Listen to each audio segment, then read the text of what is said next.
The fateful, snowy night. There are some winter nights you never forget in a lifetime.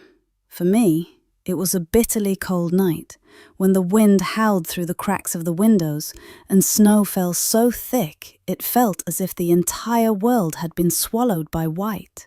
That night, the man I had loved for nearly 40 years, my husband Robert, stepped outside, saying he was just going to grab a few things, and then he never came back. Winters in the American Midwest are always harsh, but that year the snow was heavier than usual. As soon as night fell, the whole neighborhood grew silent, with dim yellow lights glowing through the thick snow like scattered, lonely embers.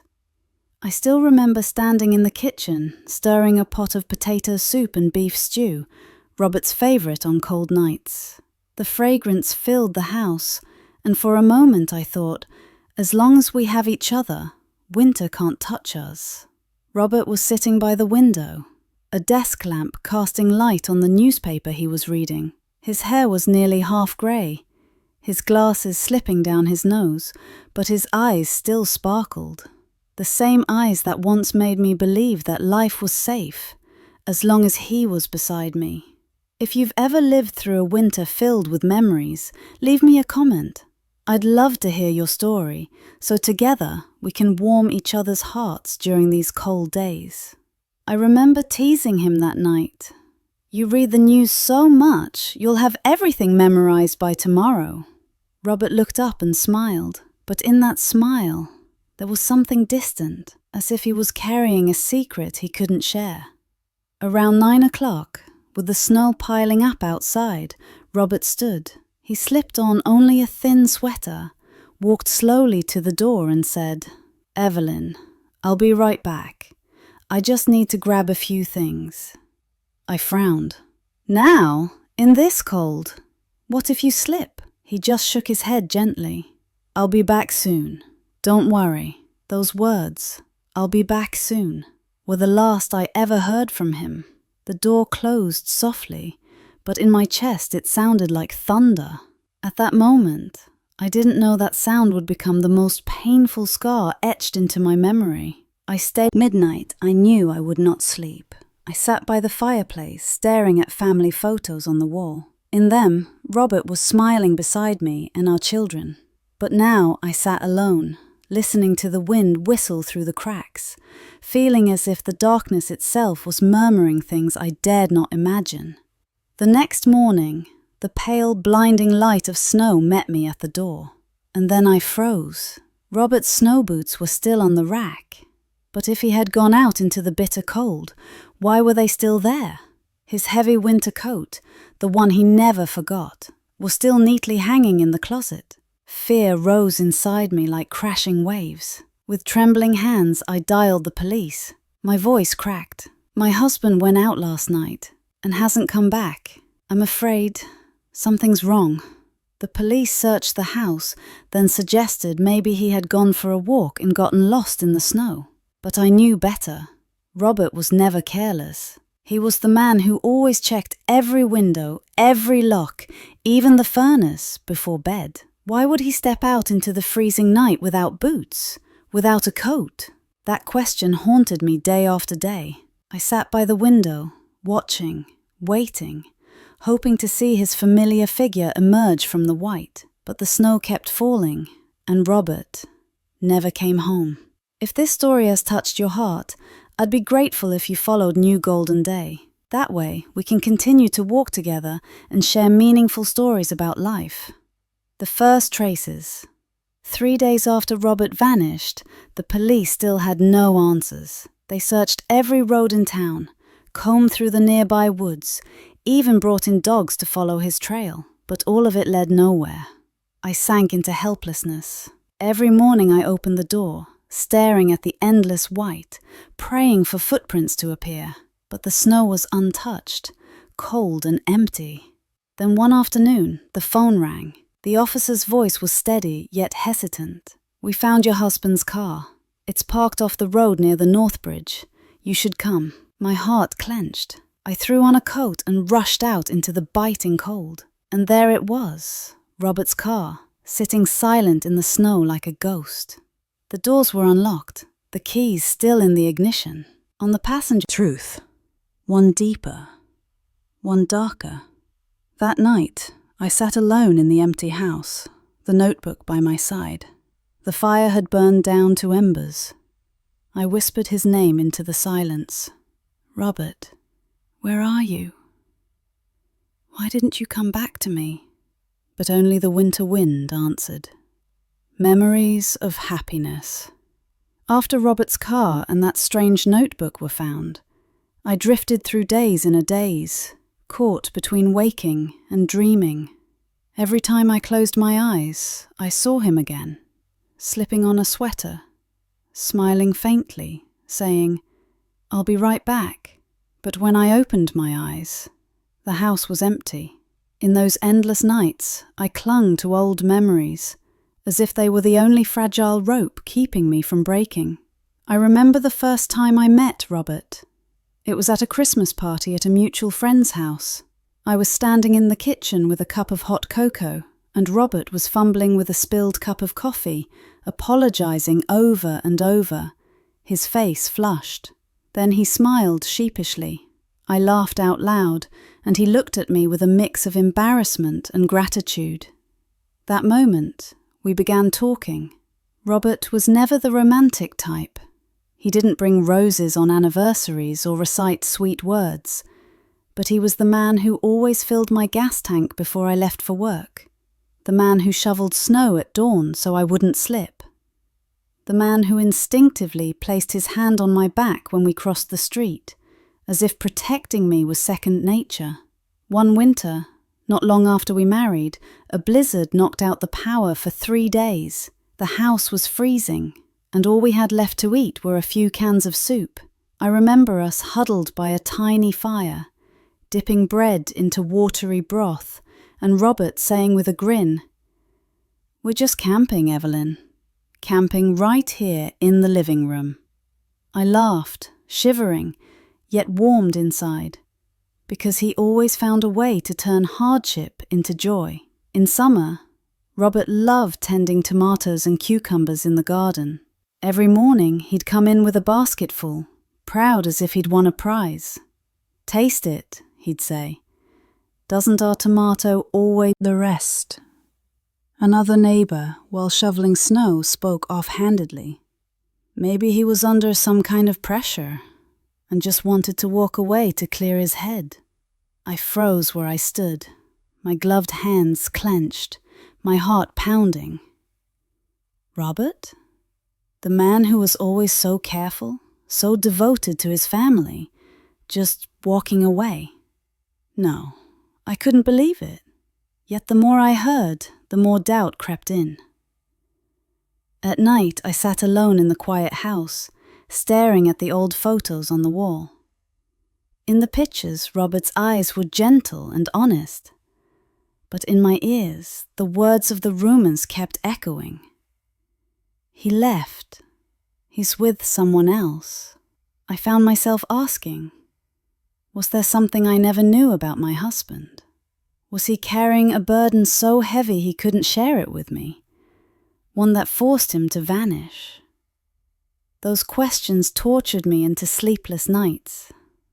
I was angry at myself, angry that after nearly 40 years together, I could still have missed something. One evening, I called our daughter in another state. Her voice broke. "Mom, Dad would never leave you. He would never leave me. I believe that. Don't listen to what they say. They don't know him." I nodded, tears streaming down my face, but my heart found no peace. Because the truth was still buried somewhere under the snow outside. Assume the rumors spread, the more I longed for a clear answer, no matter how painful it might be. Clues in the journal. A week later, the police returned the small notebook they had found in Robert's car. They said they had checked it, nothing but a few scribbles. But to me, it was more than a notebook. It was the only fragment left that might lead me to the truth. My hands trembled as I held it. The water-stained leather cover had hardened, and a damp, earthy smell rose up. I took a deep breath, as if preparing to face Robert one more time. The first page was nearly blank, just a few mundane reminders. Buy dog food, change the car oil, call the doctor back. Everyday things, ordinary as don't want the last image of me in your eyes to be a helpless man in a sickbed. My heart felt crushed in a vice. I screamed, then dropped my head on the table and sobbed. I would rather have seen Robert weaken. I would rather have sat by his bedside, holding his hand every day, than face this. A disappearance wrapped in silence, leaving a void that can never be filled. If you've ever lost someone you loved, you know this pain. And if this story speaks to you, I invite you to follow New Golden Day. Here, we share, so no one has to face their memories alone. I clutched the notebook to my chest, tears soaking the pages. By then, I knew for sure. Robert hadn't vanished for no reason. He was carrying a fear, a secret, and perhaps an illness I had never known about. I was angry at him, truly angry. Why hadn't he believed I was strong enough to walk with him to the end? But in that anger rose a fierce tenderness. Because even in the face of death, his only thought was to protect me from pain. That night, I sat by the window as the snow kept falling. I read those trembling lines over and over, each time with new tears, and I knew the truth didn't end here. The notebook was only the first whisper. Behind it, there had to be more pieces waiting for me to uncover. One afternoon, as I was cleaning the kitchen, the doorbell rang. On the porch stood 2 police officers, their faces grave. I knew at once they had come with something important. We sat in the living room. The older officer laid a thin folder on the table and pushed it toward me. His voice was slow, deliberate. "Mrs. Evelyn, we found your husband's medical records. He had been diagnosed with a serious illness months before he disappeared." I couldn't breathe. My mind went blank. In my ears, only a few words echoed. Serious illness. My hands shook as I opened the file. Inside were test results, medical terms I could barely read, but one phrase leapt out, stopping my heart. Stage 4 cancer. I gripped the edge of the table, tears spilling. Robert had known he was sick, and never told me. He had gone to doctors, heard about his final days, yet chosen to find Robert sitting on the bed, his back bent, his face in his hands. "Robert, what's wrong?" I asked. He looked up, forcing a smile. "Nothing, just a strange dream." I believed him, lay back down and went back to sleep. If I had pressed a little harder then, would things be different now? A wave of indescribable sorrow washed over me. Robert hadn't wanted me to watch him waste away. He wanted to leave on a winter night, in the snow, so that I would remember him as a strong man, not as a patient, lying motionless. Pain, love, anger, all twisted together, choking me. I sat by the window all night, watching the snow fall.